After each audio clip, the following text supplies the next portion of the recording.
The Doomsday Clock, representing the judgment of leading science and security experts about perils to human existence, remains at 100 seconds to midnight this year. Image: AFP Doomsday Clock is representative of the challenges and perils humankind faces.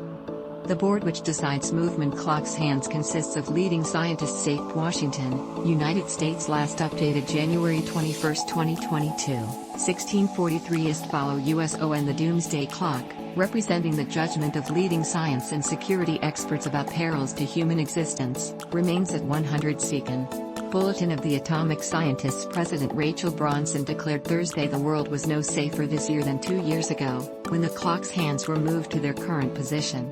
If humanity is to avoid an existential catastrophe, one that would dwarf anything it has yet seen, national. The fact that it hasn't shifted closer to midnight does not imply threats have stabilized, the group said in a full statement. On the contrary, the clock remains the closest it has ever been to civilization-ending apocalypse because the world remains stuck in an extremely dangerous moment. The Bool. The idea of the clock symbolizing global vulnerability to catastrophe followed in 1947. Its time is set by the organization's board, with the support of its board of sponsors, which includes 11 Nobel laureates.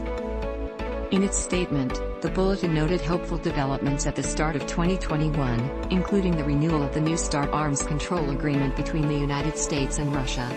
But international tensions continue to loom ominously, including most recently over Ukraine. The United States, Russia and China meanwhile continue their march to develop hypersonic weapons. Nice words, but little climate action. No country meanwhile remains immune to threats to democracy, the bulletin said, as the January 6, 2021 insurrection at the U.S. Capitol demonstrated.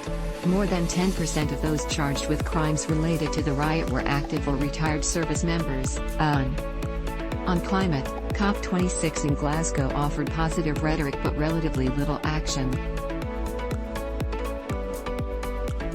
Encouragingly, several countries announced net zero carbon dioxide targets by 2050, but getting there would require immediate divestment from fossil fuels, investment in renewables, upgrading infrastructure and shifting land use and agriculture practices.